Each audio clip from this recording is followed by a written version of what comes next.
Hey everybody, it's Minius, and we just got a ton of Mass Effect Andromeda stuff, including a trailer, secondary video, multiple articles from Game Informer, developer quotes, and more. Basically, tons and tons of stuff, but I've singled out the 7 biggest things we learned, and I'll add some more extras at the end. First of all, plot points. Mass Effect has been and will continue to be a story-driven franchise, and up until this point, we've had to guess on details, but we know a bunch more now. As you almost certainly know, the Mass Effect trilogy is set in the Milky Way galaxy, and only the Milky Way galaxy. And Mass Effect Andromeda is set in, well, Andromeda. So how does that work? Well, travel to the Andromeda Galaxy is made possible by a project called the Andromeda Initiative, which is a privately funded, non-human alliance-affiliated expedition to our sister galaxy led by Jen Garson, who is this woman, and you might recognize her from the teaser trailer earlier. And perhaps most importantly, this 600-year journey to Andromeda departs from Milky Way in the year 2185, which is right around the time of Mass Effect 2, and that is how they're getting around the Mass Effect 3 endings. Of course, that 600-year trip means we'll be in cryo the whole time, and even if you're an Asari, that trip sounds incredibly boring, so probably should take advantage of that. Where do you think you're going?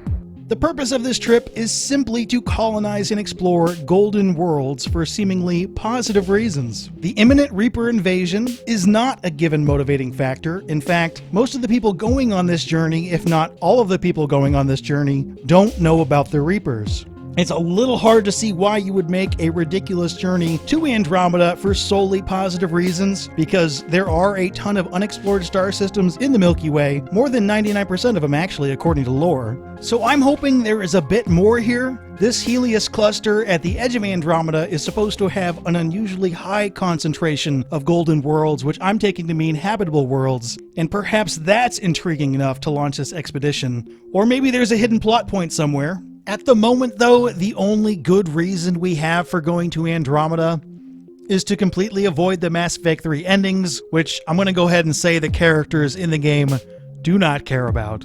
And I'm not sure if that's going to hold up. But anyway, there are 4 massive ARC ships headed to the Andromeda Galaxy, 1 for each Council race, interestingly enough. So 1 human ship called the Hyperion, 1 Asari ship, 1 Solarian ship, and 1 Turian ship. And these are connected to each other by sort of a mother ARC ship called the Nexus. Each one of these ships is headed up by a Pathfinder, just someone with exceptional skills in multiple areas. And these ships set off together, but as you can see in the trailer, something goes horribly wrong. Your arc is cut off from the others, and you are forced to take over as the Pathfinder.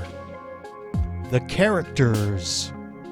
We got a bunch of little bits of information related to characters. First of all, who do you play as? Well, you have a choice between twins. That's right, twins. Named by default Scott and Sarah, which is changeable by the way. You will be able to customize both twins individually as well as their father, Alec. Basically, you can make these 3 look as similar to each other as you like, or as different from each other as you like. It doesn't matter. We've learned before that these younger characters are trained but unproven. Their father is N7, so both trained and proven. One important point, which some of you know, is that when you pick one writer twin, the other still plays a role in the story, and you will interact with your sibling further down the line, though apparently that's an optional story mission. We do now know who these 3 writer family members are being voiced by. Papa Ryder is in fact being voiced by Clancy Brown, who I know as Lex Luthor, but most of you know as Mr. Krabs from SpongeBob SquarePants. The young Ryder twins are voiced by relative newcomers, which really fits in with the emphasis on these 2 characters being unproven. Bro Ryder is being voiced by Tom Taylorson, and Sis Ryder is being voiced by Frida Wolf.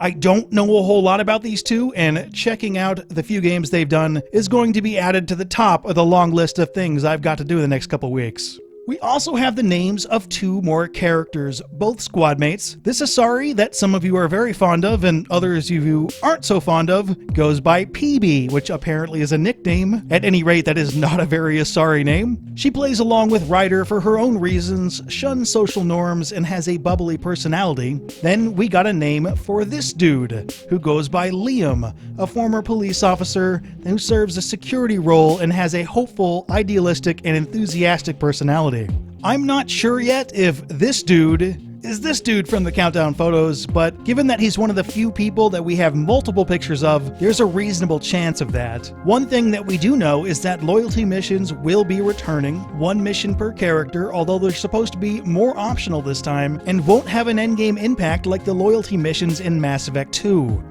The Ket.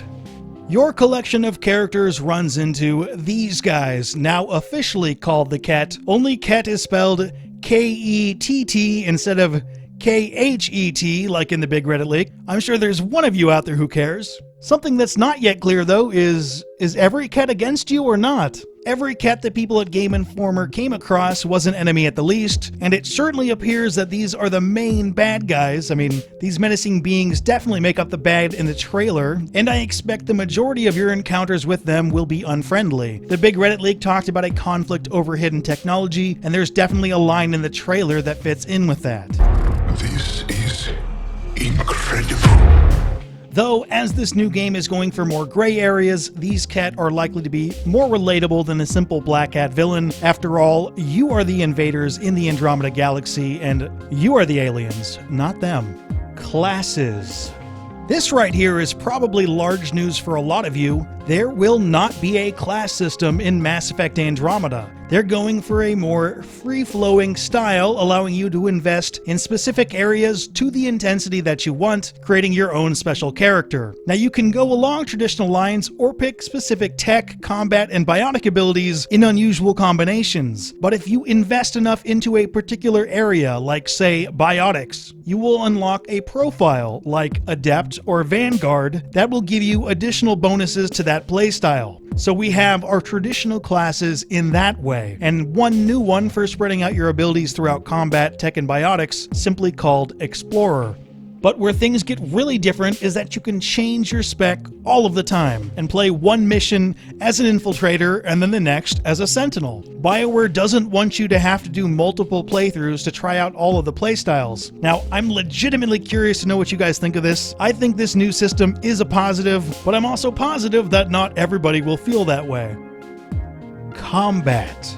We get a number of little interesting bits about combat, mainly with an emphasis on fluidity. For instance, pausing your game frequently to use the ability wheel has been drastically reduced. It's still an option, but you aren't encouraged to play that way. Instead, the gameplay has a more Mass Effect 3 multiplayer feel, where it's all go all of the time. Personally, I think that's a huge positive. I spent a lot of time playing all of the games, and in my opinion, multiplayer is the superior combat experience.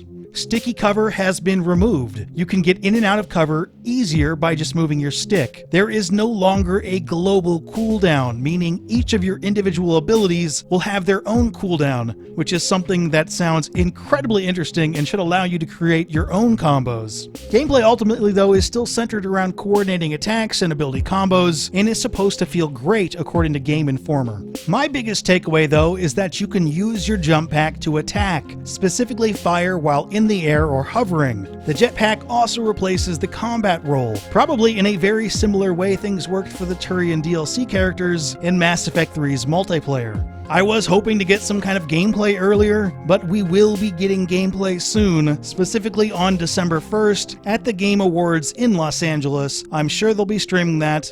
But I'm gonna go. I'm already headed down to Southern California for PSX, so I'm going to make it a week-long trip. If you want to stop by and give me a high five, I'm looking forward to it. And I'll be up with more details about my trip soon.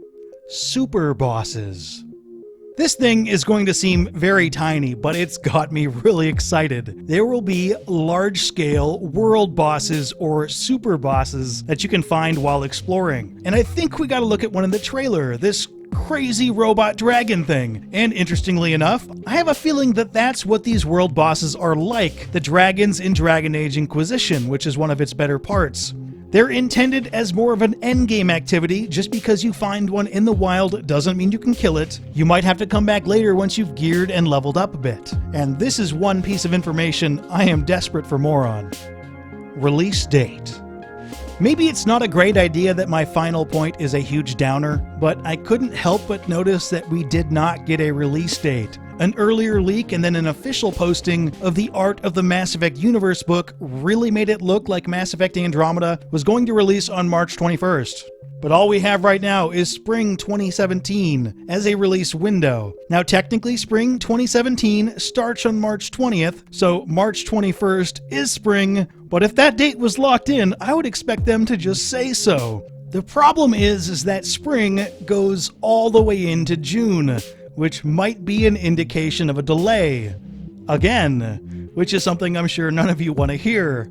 We are, though, expecting more news every day, and it's possible they want that date reveal to come at the Game Awards I talked about earlier on December 1st. Now, each one of these major points is just a taste. I literally could make complete videos about almost all of these, and I still might as time goes on. But here's the thing.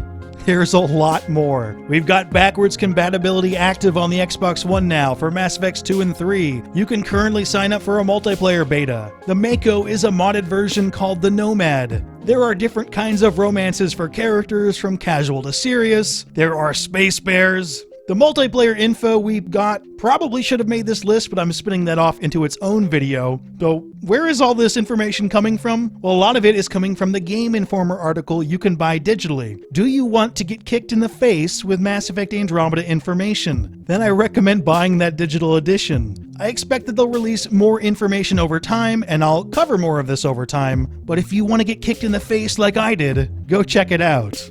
And if you like this video, please give it a like. It really helps out the channel. Keep an eye on MiniSGC for more Mass Effect videos. But for now... I should go.